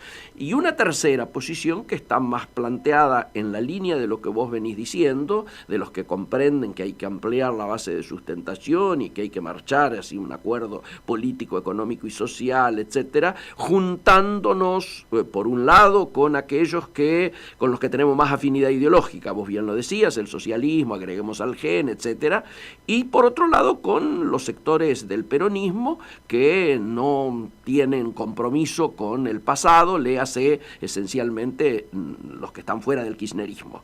Y aquí ha surgido el nombre, lógicamente, digo, es público, de Roberto Labaña. ¿Cómo estás pensando que va a evolucionar esto en términos de la realidad del radicalismo de hoy y cómo crees que puede, no digo terminar, pero por lo menos evolucionar esta película? Mira, coincido totalmente. Yo creo que evoluciona bien, porque es una necesidad. Hay que terminar con las falsas polarizaciones y, como dije antes, cuando una crisis es profunda y se prolonga en el tiempo, hay que ampliar la base de sustentación. Lo que resulta atractivo, en este caso, de la propuesta de Labaña, que dicho sea de paso es un candidato que fue ungido en su momento por la propia Convención Nacional del Radicalismo, sí, claro. Recordemos la elección del 2007, sí. Y incluso llevaba como compañero de fórmula al actual gobernador de la provincia de Jujuy, Gerardo Morales, además de haber sido funcionario, el caso de Labaña, del gobierno de Raúl Alfonsín. No hay ningún tipo de dudas que es atractiva la propuesta cuando señala la necesidad de buscar consensos sobre la base de organizaciones institucionalizadas, como un Consejo Económico Social, así es, donde se sienten sectores empresarios, de la producción, del trabajo, de las universidades nacionales, los diferentes credos religiosos, y que allí vayan alumbrando los denominadores comunes. Un gobierno de unidad nacional. Te interrumpo acá, Freddy, te interrumpo acá. Vos y tu sector, o vos y tus amigos habían presentado en diputados un proyecto de esta naturaleza, ¿no? Sí, así es, pero además existen antecedentes parlamentarios que están muy cercanos en el tiempo. Uno es el ex senador socialista Rubén Giustiniani, claro, que también ha presentado, y otro de nuestro correligionario mismo, Mario Lozada, que en su momento presentó también un proyecto de la constitución de un Consejo Económico Social, con pequeñas diferencias y matices que pueden ser subsanadas. Obviamente. Esa puede volver a tener un estado parlamentario y rápidamente ser sancionado si existiera un consenso suficiente, que yo creo que hacia ahí es donde debemos ir, es lo que el sentido común está indicando. Sí. Bien, estabas entonces en que esta alternativa puede avanzar con algún grado de probabilidad. Yo pienso que sí, que es una necesidad que la inmensa mayoría, por lo menos de la gente que yo veo y que sabes que me muevo mucho, sí, claro, permanentemente estoy en contacto, no estoy enfrascado ni encerrado, no quiere ni una vuelta al pasado autoritario, hegemónico, con altos niveles de corrupción, pero tampoco quiere un horizonte de 4 años más de ajuste sin expectativa y sin esperanza. Quieren un cambio en serio, el cambio que signifique que va a ser con dificultades, porque no se puede vender ilusiones falsas, pero que es el único camino posible y es el que han transitado otros países que han vivido crisis parecidas como la nuestra. Yo lo sé, lógicamente, pero me gustaría que vos le explicaras a la audiencia el mecanismo de resolución de esto que planteamos con un paisaje de un radicalismo con 3 posiciones hoy. ¿Esto cómo debe y puede resolverse? Bueno, en teoría debería reunirse la Convención Nacional del Partido, que es nuestro máximo organismo, que es el que define las estrategias a seguir desde el punto de vista electoral, y si se mantienen determinados niveles de alianzas o se modifican, e incluso la nominación de candidaturas. Sí. Pero bueno, hasta ahora se viene dilatando tanto lugar y fecha, y además está sustituido este organismo, que está dignamente presidido por un amigo como es Jorge Sapia, por una conducción paralela que ni siquiera reúne las características formales, porque le dimos el carácter de formal, pero no lo es, porque hay algunos que están allí reuniones que son muy publicitadas, Sí. que no ocupan ningún tipo de cargo ni tienen ninguna representatividad del partido. Por ejemplo, Ernesto Sanz, que se fue de la política y no sabemos dónde está, pero que siempre aparece en la sombra para alguna de estas reuniones que son convocadas. Absolutamente. Sí, sí, sí. También a veces aparece Jesús, ¿no es cierto? Que es un amigo, pero que claramente no tiene entidad institucional como para estar representando Ninguna representatividad actualmente. Claro, claro, claro. Tu mirada en términos de evolución, entonces, queda claro en lo que debiera ser. ¿Qué es lo que pensás que políticamente va a ocurrir? Porque a mi juicio, este rosario de elecciones que vienen ocurriendo, vienen marcando una realidad que va a ir siendo, a mi juicio, por lo menos consolidada en las elecciones que vienen. Si en Entre Ríos las encuestas no fallan mucho, el resultado sería 1, ¿no es cierto? Nuevamente ratificando oficialismos locales. Y en Santa Fe también podría ser otro, donde allí además se agregaría lo que va a ser el desastre electoral de la lista que encabeza Corral, que obviamente va a ser la lista oficial de Cambiemos.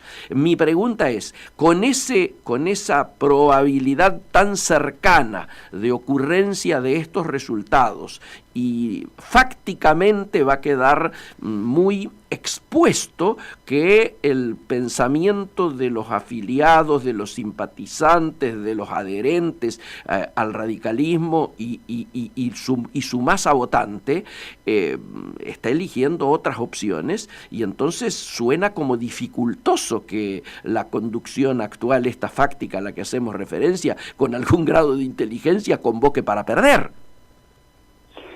Bueno, estoy totalmente de acuerdo con el análisis que vos hacés, no le agrego ni una coma, es tal cual, lo suscribo. Por eso es que nosotros tenemos que ir muy decididamente, nosotros, me refiero los amigos, sí. A una cantidad, una masa crítica muy importante de militancia, y que se expresa también en dirigentes, entre los cuales podemos identificar a vos, por supuesto, a Jorge Sapia, presidente de la Convención, a Ricardo Alfonsín, a Juan Manuel Casella y a muchos otros que se denominan con una identidad de democracia social. Agreguemos en la capital el fenómeno muy interesante también de Martín Lustó, que también tiene un planteo diferenciado, con un bloque aparte incluso, a la conformación de una masa crítica muy fuerte que vaya tomando decisiones aún sin tener en cuenta estos bailes y estos pasos de minué, digamos, que hace una conducción que no es tal, ¿no? Perfectísimo, perfecto. Freddy, te diría por el tiempo, me interesaría un mensaje tuyo a cada radical que pudiera estarnos escuchando hoy en todos los rincones del país, porque vos sabés que no solo esta radio llega a todo el país, sino que además luego esto se viraliza, yo diría, casi por millones en las redes sociales. ¿Qué le plantearías de cara al futuro de manera inmediata y cómo afrontar este momento difícil para el país, pero particularmente para el radicalismo? Bueno, mi mensaje de optimismo, que vamos a salir, que necesariamente es así, y a los que son muy, muy radicales, ya que me lo planteás, les diría que recuerden aquella frase histórica que se ha consagrado de la propia marcha radical, que se rompa pero que no se doble. Nunca nos podemos doblar, y nuestras convicciones están por encima de cualquier otra situación. Listo, no quiero agregar una palabra más. Te mando un fuertísimo abrazo y te agradezco muchísimo. Gracias a usted. Adelante. Amigos, era Federico Storani, actual vicepresidente en ejercicio, ¿no es cierto?, del Comité Nacional, y como decíamos recién, no agregamos media coma más a lo que hemos escuchado hasta recién. Claudia. Bueno, buenas tardes. Le vamos a pedir a Aníbal que nos ponga una música muy, muy especial para introducir al personaje de hoy. Adelante. Una fuga de Bach, interpretada por Horacio Labandera, ¿Y por qué la puse? Porque Bach era el músico predilecto del personaje de hoy, del que vamos a hablar. Un día como hoy, el 9 de abril, pero de 1963, moría en una isla del Tigre Oscar Agustín Alejandro Jules Solari, más conocido como Jules Solar. Sus manos sostenían un rosario de 71 piezas de madera tallada, coloreadas por él, con la cruz de Caravaca. Lo acompañaba su esposa Lita, según la cual el artista no creía en la muerte. Para él siempre existía un mañana. Según Borges, fue uno de los pocos genios que conoció en su vida. No le interesaba la promoción ni el dinero, pero para muchos era un loco excéntrico. Quiso ser enfermero en la Primera Guerra Mundial, dirigió sesiones de espiritismo en la casa de Natalio Botana, expuso su obra junto con la de Antonio Berni, también compartió en la galería con Emilio Petoruti y Raúl Soldi. Había nacido en San Fernando en 1887, pero siempre fue un niño inquieto, muy curioso, imaginativo. Una vez se había escapado de la casa, tenía 7 años, no lo encontraban por ningún lado. Y al final recurrieron a la estación de ferrocarril y estaba allí, dibujando locomotoras. Fue gran amigo de Borges, de Adolfo Bioy Casares, de Macedonio Fernández, de Oliverio Girondo y Leopoldo Marechal. O sea, es un artista en sentido muy amplio, y es muy difícil de encasillar, porque en verdad estaba tan vinculado con la literatura como con la música. Es más, su biblioteca la combinaba con la discoteca y ponía música para pintar. Y entre sus predilectos estaba Bach, a quien escuchamos, y también Wagner, ¿no? En grado menor, bueno, Chopin, Beethoven, pero ellos eran los que más lo inspiraban para la pintura. Aparte, él también era músico. Sabía tocar el violín y piano. Y la música influyó muchísimo en su vida porque era un gran estudioso de la música. También fue escultor, escritor, astrólogo, Mira vos, esoterista, inventor y lingüista. Y creó técnicas pictóricas y también las propias cartas de tarot. Él era un inventor de todo. Había estado en Europa entre 1912 y 1924 y allí se puso en contacto con el expresionismo alemán. En verdad, para él era con lo que más se identificaba y representaba más sus intereses artísticos y también esotéricos. Le gustaba también el arte medieval europeo, copió algunas formas del arte primitivo, el arte popular y también infantil, porque si se fijan en su pintura, tiene mucho de esto, no solamente el esoterismo y la astrología, sino también que a veces esas figuras que él representa tienen mucho que ver con lo medieval, esas pinturas planas, y también con la ingenuidad de lo infantil, ¿verdad? Bueno, aparte conocía más de 20 idiomas, francés, italiano, inglés. El alemán lo aprendió en 6 meses. Y si hablamos del ruso, entre otros, ¿no?, que aprendió, él estaba internado en el Hospital Fernández con una fractura de cadera y se decidió a estudiar ruso para poder hablar con un compañero de cama que era ruso. Y entonces era una manera de poder comunicarse. Increíble. Increíble, era un genio. Sí. Aparte sabía japonés, sánscrito, arameo y guaraní. Sabía. Pero el colmo de sus conocimientos los demostró en la Biblioteca Nacional. Ustedes saben que Borges, Jorge Luis Borges, estudiaba la literatura anglosajona y sabía muy bien el inglés. Y el anglosajón era una lengua que conocía a la perfección. Y una cierta vez Borges estaba dando clase a sus discípulos y estaba recitando un poema en anglosajón.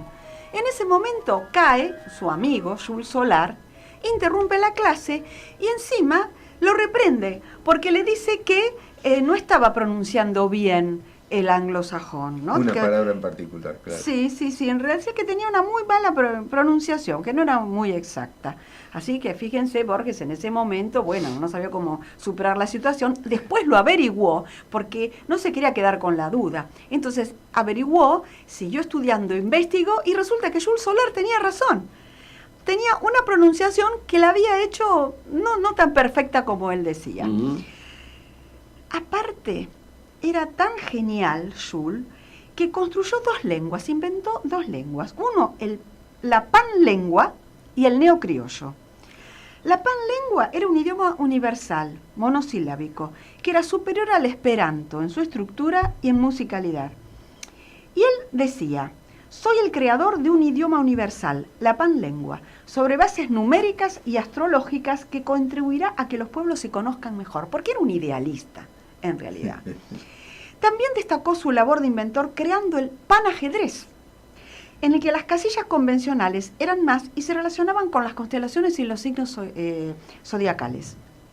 Y también dijo: este juego tiene la ventaja de que ninguno pierde y todos ganan al fin. Es decir, que él aspiraba a la comunicación entre los pueblos, ¿no? Sí, sí. Y le atribuía al panajedrez una múltiple función didáctica. Por un lado, la lección de democracia que dan reyes y peones en condiciones de igualdad total. Y además de ser útil para la composición de música y de poesía, o para poder comunicarse, pero por medio de los colores. Tenía un gran sentido del humor, aparte. Llegó a crear títeres, con los que profundizaba sobre la vida y la muerte, pero desdramatizaba mucho. Es más, su esposa decía que si la muerte era como él la presentaba, que carecía totalmente de temor frente a la muerte. Y él se definía como catrólico, no católico. ¡Qué bueno! ¿Por qué? Porque era entre católico y astrólogo. Muy bueno. Y era un esotérico interesado en el misticismo, el ocultismo y la astrología, de la que fue un gran conocedor, lo cual le llevó a diseñar a partir de 1939 cartas astrológicas. ¡Qué bueno! Bueno, si se fijan en sus pinturas aparece allí, ¿no? Todos los personajes del tarot. También inventó un teclado de piano. Su esposa tocaba el piano y entonces él comenzó a pensar en esto. Como consideraba que el teclado era muy largo, lo redujo a 3 filas de teclas con colores y también relieves distintos. Entonces, algunas eran lisas, otras con rayas, otras rectangulares y otras cuadradas. Y esto pensaba él que hasta un ciego podía tocar el piano. Y según el inventor, con este piano se aprende la ejecución mucho más rápido, porque tenía una escala musical de 6 notas. Entonces suprimió las teclas negras, porque decían que eso le trababa los dedos al ejecutante. E incomodaban porque, imagínate, que le impedía la velocidad. Bueno, al más allá de todo, es uno de los pintores más importantes del siglo XX. Y su obra plástica lo que revela es toda la magia y la fantasía que estaba en Jules Solar. La crítica especializada lo considera superior a Klee y a Chagall. Opa. Así que vemos que sus pinturas son un poco, transmite el mundo ultraterreno, el mundo metafísico, pero sobre todo la imaginación y los sueños. Así Muy que fue hermoso. el personaje de hoy. Excelente. Un genio excelente. total. Sí. Creativo, sorprendente. Bueno, no por nada Borges lo admiraba. Sí. Sí, decía que era su maestro, ¿eh? Yo simplemente quisiera agregar que aquí en la capital federal existe un museo, Sí. un museo de arte contemporáneo de Jules Solar, Ujú. que está ubicado en lo que fue su vivienda. El frente no está modificado, tiene 100 años el frente de la casa, y está en la calle La Prida, 1212, sí, Ajá. 1212. Bueno, lo encargó la esposa y esa casa ahora es ese museo que se puede visitar y la entrada es mínima, 10 pesos. Y es una joyita que Jules Solar imaginaba ese lugar como un lugar de encuentro cultural. Qué bueno, qué lindo, qué lindo. Empezamos con nuestras columnas. Héctor. ¿Cómo no? Te paso el menú, a ver qué te Señor. parece. A ver. Y voy a arrancar con Vicky Molnar, que cerró la columna un poco pasado, ¿no? Sobre el noticiero. El número 13, ¿no? Pero fíjate vos que ella habló mucho, Vicky Molnar, de Rita Segato. Así es. Bueno, te cuento que esta antropóloga argentina ha sido designada para dar el discurso inaugural de la Feria del Libro, que Qué se bueno. inaugura este 25 de abril a las 6 de la tarde en la sala Jorge Luis Luis Borges, ¿no? Claro. En la edición 45, y en este caso, bueno, si bien va a tener mucha repercusión, se va a televisar, se va a publicar muchísimo, el acto en sí es con invitación especial. Especial, ¿no es cierto? sí. Esta Rita Segato es licenciada en Antropología de la UBA, Sí. egresada del Conservatorio Municipal Manuel de Falla Así y de la es. Escuela Nacional de Danzas. Se doctoró en Antropología Social en la Universidad de Queen and Belfast, profesora del Departamento de Antropología de la Universidad de Brasilia. Bueno, tiene bioética, derechos humanos, investigadora del Consejo Nacional de Brasil, ¿no? Profesora visitante en muchas universidades de la región, inauguró cátedra y demás, y como decía Vicky Molnar, es una importante referente del feminismo, sí, claro, y de la problemática de la violencia contra las mujeres, por lo cual fue distinguida con muchos premios, ¿no? Y es autora de numerosos libros, entre ellos La estructura elemental de la violencia, La nación y sus otros, Las nuevas formas de la guerra y El cuerpo de las mujeres. Contrapedagogías de la crueldad es otro de sus libros. Muy bueno. Bueno, esto es un poquito complementario de la columna de Vicky Molnar que ella había hecho referencia. Perfecto. Y siguiendo con la Feria del Libro, digamos que la ciudad invitada de honor este año es Barcelona. Barcelona, ciudad literaria. Vienen más de 50 autores e ilustradores catalanas, va a ser importante. Y van a haber actividades dentro y fuera de la feria, ¿no? Va a haber 120 actividades culturales acompañados por más de 70 destacados autores y periodistas argentinos. Es una movida muy, muy grande. Van a participar 40 editoriales catalanas con su mejor catálogo aquí en la feria. Habrá charla, homenaje, diálogos, muestra fotográfica, concierto, en un stand de 200 metros cuadrados con auditorio y librería incluidos. Bueno, todo eso va a ocurrir en este mes en la feria del libro. Y siguiendo con el tema, en la noche de la feria, que es el 27 de abril, habrá una artista catalana, Silvia Pérez Cruz, que hará un show musical en la pista central de la Rural. Muy bueno. Entre los invitados está Carlos Cuevas y Héctor Lozano, quienes son los responsables de la serie Merlí, tan exitosa en televisión, una serie que potenció la carrera de filosofía en todo Cataluña. Fue un boom de venta de libros, se reía esta serie. Bueno, va a haber una charla abierta, van a contar los secretos de esta serie. Y Cuevas es actor, es el más bonito, el que le decían, ¿no, Claudia? ¿Vos la viste la serie? Sí. El más bonito de la serie. Y Lozano es el que escribió el guión, ¿no? Hay uno de los personajes que está trabajando en un teleteatro argentino, que es Argentina, Tierra de Amor y Venganza. Sí. Es el otro actor también. Y bueno, de algunos autores argentinos que van a participar de esta movida con Barcelona, Lucía Puenzo, Maitena, Ana María Yúa, María Rosa Lojo, Martín Coan, Washington Cucurto, Carlos Gamerro y Federico Andajasi. Primera línea. 15 actividades de distintos puntos de la capital federal. Una movida muy, muy, muy importante, ¿verdad? Sin duda. Así que arrancamos con Vicky y terminamos en la feria. Claro, buenísimo. Y ahora sus marcas.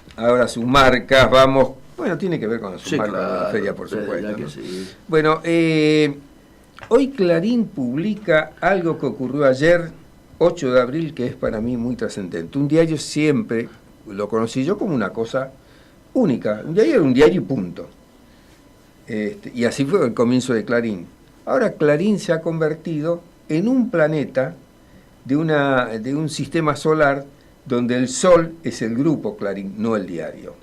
¿Esto qué significa? Que basándose en los conocimientos de las audiencias y en sus pilares de innovación y tecnología, hay un cambio total que es lo que ellos llaman la transformación digital. Bueno, hicieron una movida ayer lunes, como decía, con 450 personas. Había anunciantes, agencias de medios, agencias creativas, Cámara de la Industria, y ahí empezaron a desarrollar todas las cosas que tienen que ver con lo digital, la Big Data, el Gran Estudio. O sea que Clarín se transforma en algo digital a partir de ahora. Te doy algunos conceptos. Ignacio Jiménez Sapiola, gerente comercial de Clarín, dice: sabemos quién nos lee, cómo se puede llegar y quién se interesó por un anuncio. Podemos medir la eficiencia de una campaña y extrapolar el comportamiento de un lector para ampliar la audiencia. Creo que todavía hay un espacio muy grande en el mercado para crecer muy fuerte en lo que hace publicidad segmentada, claro, por información y por audiencia. Estamos a la altura de poder brindarlo. Este es un paradigma totalmente novedoso, ¿no? Y otra de las cosas novedosas, hay mucho para hablar de esto, pero bueno, voy a citar a Santiago Arrieu, que es el subgerente de Desarrollo Comercial y de Brand Studio. Brand Studio nos hemos ocupado nosotros a raíz del cambio del logo en la tapa de Clarín con esa movida, que fue uno de los temas que se llevaron a cabo ayer en ese acto, que el conductor fue Leuco, el chico Leuco, Diego. ¿Qué dice Santiago Arrieu? Trabaja en una unidad que se llama Branded Content. Nosotros conocemos a la audiencia, sus intereses y tendencia de consumo. A partir de allí localizamos Insight. Claro, Insight es eso que está íntimamente relacionado con los deseos y necesidades de la gente, aunque no lo sepa expresar, no están y se lo descubren, ¿no? Y fíjate que esto significa toda una transformación de la publicidad. Y desarrollamos una estrategia para brindar un contenido a medida de cara al anunciante. Viste que hay como suplementos especiales que se están haciendo segmentados de acuerdo a las necesidades del anunciante y a un público determinado. Una vez que se publican los contenidos, nosotros no solo tenemos la métrica, sino también detectamos a todos los usuarios que manifestaron el interés a través de la interacción. Claro. Con eso confeccionamos un clúster de usuarios realmente interesados y los volvemos a impactar. Pregunta. Lo tomamos y nos lo largamos. Pregunta. Lo tomamos y seguimos. ¿Esto es gratuito? No, todo esto es una movida comercial. No, quiero decir, yo estoy en la otra punta y quiero interactuar con el sector, con el área, etcétera. Eso van a interactuar con vos. Sin que yo busque directamente. Claro, eso van a interactuar pero para eso yo tengo que poder entrar al sitio. Claro, en algún sistema, o entras por el diario, o entras por el sitio, o entras por algún lado, por una información o por una referencia. ¿Pero vas a poder entrar libremente al diario o vas a tener...? No, el diario siempre es un hecho comercial y tenés, para poder entrar al diario tenés 20 entradas gratuitas. Después si das tu correo de lector donde te pueden mandar información, tenés otras 20 más. Y después si querés seguir viendo tenés que pagar. Claro. Una suscripción pequeña en función a lo que significa la edición de papel, lo que está indicando toda una tendencia que cambia el paradigma. Yo vengo de la época de un diario y punto. Era eso nada más. Fíjate que tienen una plataforma de eventos que también está en el área de Arrieu, que dice: durante este año, 2019, Clarín producirá más de 20 eventos sobre diferentes temas de agenda, donde los anunciantes podrán sumarse a distintas formas. Crean el evento, captan la publicidad, captan a los anunciantes. Por último, se lanzó oficialmente Brand Studio Experience, que es una rama del Brand Studio que nosotros nos ocupamos la semana pasada. Esta es una experiencia donde buscan la co-creación con las marcas. Bueno, vamos a hacerlo, vamos a participar, vamos a co-crear. No es que nos quedamos solo esperando el anuncio. No, es proactivo esto. Que ofrece vivir experiencia de calidad a la audiencia. Fíjate, dice: entendimos que los anunciantes tienen demasiados mensajes que bajar durante el año, lo cual es cierto. Sí, claro. Y la atención es limitada de la gente. Sin duda. Con lo cual muchos quedan fuera de las grandes campañas y de los medios tradicionales por falta de recursos, foco o tiempo. Como respuesta a esta demanda, creamos un músculo de producción que incluye la estrategia, conceptualización y ejecución.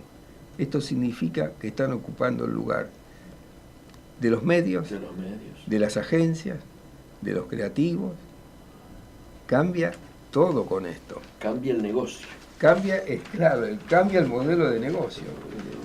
Para estar muy atento. Fíjate vos cómo Clarín se transformó, siendo desde dónde, ¿no? Desde el liderazgo. Sí. Muy fuerte, muy bueno.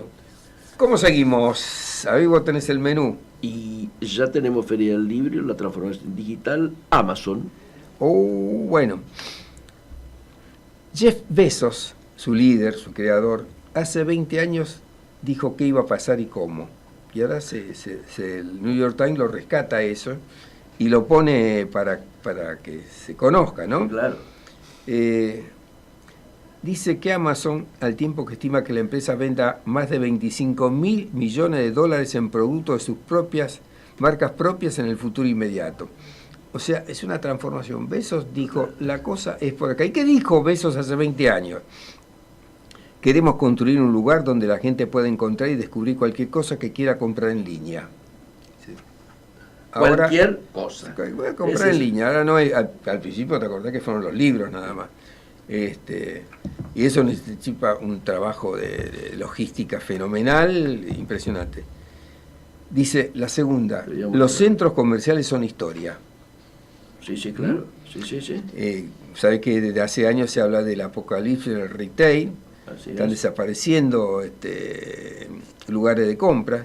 De hecho, durante 2017 la Credit Suisse estimó que durante los siguientes 5 años entre 25 y 20% de los centros comerciales desaparecerán de los Estados Unidos. Absolutamente. Otra forma de comprar, otra forma de ofrecer. Tercera mención. Las tiendas físicas sobrevivirán solo si proporcionan valor de entretenimiento o comodidad inmediata. No hay otro motivo para que haya una tienda física, decía hace 20 años Jeff Bezos.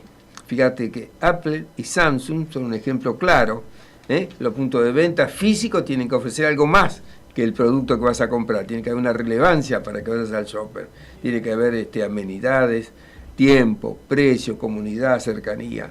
O sea, se ha complejizado el tema de la comercialización. No es simplemente por un local de venta y que la gente vaya. Absolutamente. Pero además no solo eso, sino que la otra punta es esta. El comercio digital impulsa el crecimiento futuro de China. Exacto. Es decir, la gran apuesta china ya no es a que la gente vaya. La doble apuesta china. Esta es una, la otra la ruta de la seda. Esto es lo externo. Pero digo, el gran crecimiento futuro de ello es que la gente compre a través de esto que está hablando Bezos. Es tremendo. Cuarto tema que dijo hace 20 años. La publicidad también es un modelo muy válido en la red. Van a poder hacer que sus anuncios sean más significativos para los clientes al orientar mejor sus anuncios. Esto un poco lo que hablábamos también respecto de Clarín. Quinta aseveración. La gran mayoría de los productos comprados en las tiendas, alimentos básicos, productos de papel, productos de limpieza, etcétera, serán pedidos electrónicamente. Y eso va en crecimiento y estimulado incluso por los hipermercados. El informe Nielsen dice que los servicios de viaje y de entretenimiento concentraron entre el 46 y 43% de las compras online durante los últimos 6 meses. Los productos para el hogar y la comida empacada ya representa el 7% en cada caso. Y lo que no puedas meter acá o hacer a través de esto... Acá para los oyentes que no lo ven por televisión, es el móvil, el smartphone. Absolutamente. Bueno, noticias que tienen que ver con Amazon y la Argentina. Argentina tiene gran chance de que Jeff Bezos elija nuestro país para hacer una gran inversión. Sí, se puede resolver este año. Esta es una información de iProfesional que a mí me gustó mucho. La Argentina sigue en carrera para alojar la Mega Trade Center de Amazon, la Amazon Web Service, la AWS, que pasará a ser el único centro de datos de la compañía en Sudamérica fuera de Brasil. ¿Cuánto es la inversión? $1.000 millones. Esto se define este año, está pujando Chile, está pujando Colombia, pero hay algunos datitos. Ya el propio Bezos en el 2017 recorrió con su familia Buenos Aires y el sur argentino. Le gusta mucho Buenos Aires. Dice, quedé encantado con la Patagonia, dijo, y acá, bueno, a mucha gente le empezó a brillar los ojitos. Claro. ¿Se detiene Amazon? Para nada. Lanzará 3.236 satélites para ofrecer acceso a Internet en todo el mundo. Acá hay una batalla, una lucha tremenda, donde también se prende Amazon para tener el servicio de Internet. Desde ya, pues nada puede funcionarle a ellos. Claro, se habla de mega constelaciones con miles de satélites interconectados que ofrecerán acceso a Internet en todo el planeta. La constelación de Amazon, 3.236 satélites, como decían, que serán parte del proyecto Kuiper. Es un proyecto a largo plazo para darle internet a decenas de millones de personas que hoy no tienen acceso. Hay 3 capas, bueno, a distintas alturas y demás, pero ya tiene una competencia importante con OneWeb, que ya está llevando al espacio satélites. También está compitiendo Google y Facebook. Acá viene una gran batalla, pero la conexión a través de Internet va a ser importantísima, y ahí está anotado también Amazon. digamos, Jeff Bezos solucionó su tema matrimonial, un poco caro le salió. La esposa, que es Mackenzie Bezos, se queda con 36.000 millones de dólares, 36.000 millones de dólares de Amazon. Eso sí, designó el interés, porque fíjate vos qué curioso. Él que apuesta a lo digital, compra medio físico, es el dueño de Washington Post. Bueno, ahí renunció Mackenzie y le deja el camino libre a su marido, a Bezos, ¿no? Que es el que va a mantener el control de la compañía. La participación de Amazon que le queda, como dijimos a esta señora, es de 36.000 millones de dólares. Es una persona que tiene que ver con los orígenes. Amazon es una persona muy capacitada, se conocieron estudiando en la universidad, en fin, no es una aventurita y nada por el estilo. Bueno, pero él se enamoró, aparentemente empezó a ir para otros lados. Bueno, ahí terminé con eso. ¿Cómo querés que siga? Porque el menú es grande. El último, condones con sabor a churros. Bueno, esto nos quedó pendiente de la semana pasada. Sí, de acuerdo. Vos sabés que México tiene una población muy grande y allí tiene una marca de preservativo que se llama Prudence, que se hizo un lugar muy importante en el mercado mexicano, fíjate, son 130 millones de personas, sí, ¿no? A base de creatividad. Acá tenemos un ejemplo muy claro que es Tulipán. Así es. En algún momento lo referimos, hace falta volvemos, y ahora apareció una afiche que anunciaban condones Prudence con sabor a churros. Después se le aplicó una banda que decía es mentira. ¿Qué pasaba? Hizo público un comunicado, dice, ¿sería un sueño? No fue esta vez que lanzamos la increíble y la tan política Prudente churro, pero nos encanta la bromita del 1 de abril. ¿Qué ocurre el 1 de abril? En varios países, entre ellos México, se celebra el Día de las Bromas, así como el Día de los Inocentes nuestro, que es el 28 de diciembre. Para muchos países, incluido Portugal, por ejemplo, no España, el 1 de abril es el April Fool's Day, que le llaman, ¿no? El equivalente al de los Santos Inocentes. Con ese mismo espíritu aparecieron afiches de McDonald's que anunciaba que abandonaba la carne y que sus hamburguesas iban a ser solo de pepinillos, con un dile malteada en lugar de la clásica papa frita. Bueno. Burger King también hizo algo parecido. Bueno, parece que a esto del día de las bromas, le permite a la firma hacer a las anunciantes, a las empresas, hacer este tipo de cosas. Al 28 de noviembre nuestro, ¿no? Al 28 de noviembre, exactamente. Sí. Pero no tenía sabor a churro. O de diciembre. ¿Cómo? No, 28 de diciembre nuestro, sí. Claro. En España y Hispanoamérica es el Día de los Santos Inocentes. Pero en muchas partes del mundo es el 1 de abril. Entonces ahí... Vos has estado trabajando en periodismo, sí, y era habitual que aparecieran en las tapas. Bueno, las noticias, en Inglaterra sobre todo, muchas cosas sorpresivas, ¿no? Sí. Y hablando de McDonald's, el fast food representa el 50% de las ventas de los restaurantes. Y McDonald's es la marca de comida rápida más valiosa del mundo, con un valor de mercado que se estima en 26.000 millones de dólares. Y en el 2018 facturó 21.000 millones de dólares. Es una cifra muy, muy impactante. Fíjate que va contra las tendencias, ¿no? Y siguiendo con el tema de los preservativos, tenemos que hace poquito Tulipán lanzó el pack de consentimiento. ¿Qué es eso? Lo hizo con la agencia de publicidad Vivideo de Argentina, que preside nuestro amigo Carlos Pérez. Y es una iniciativa orientada a promover el respeto y el consentimiento de las relaciones sexuales. Es decir, la cajita para abrir tiene que haber acuerdo. Es decir, se abre a 4 manos. Hay que poner 2 manos sobre dos redondelitos y las otras 2 manos, y recién ahí se abre la cajita contenedora de los preservativos, ¿no? Es una edición limitada que se llama Pack del Consentimiento y se entregaron en forma gratuita últimamente. Hay un posteo también digital para mostrar eso, y el hashtag es numeral placer consentido para apoyar la acción. Claro. Y el video tiene un mensaje final que dice: si no te dicen sí, es no. Es muy bueno, vinculado al tema de mujer, obviamente. Nos queda para la próxima vez, sin tocar por ahora, Gmail cumplió 15 años, nuevas herramientas. Y yo agregaría un tema que fue columna este domingo pasado en Clarín, el tema de la política, la publicidad oficial. Sin duda, sin duda. Nos estamos yendo. Hasta aquí ha sido Comercio Exterior Siglo XXI. Nos vamos muy satisfechos. Las dos conexiones que queríamos tener las logramos, y todo el conjunto de lo que ha sido los temas que hemos podido desarrollar hoy han estado en altísimo nivel para que ustedes nos sigan exigiendo cada vez más. Esto es Comercio Exterior Siglo XXI. Nos vemos el martes que viene. Chao.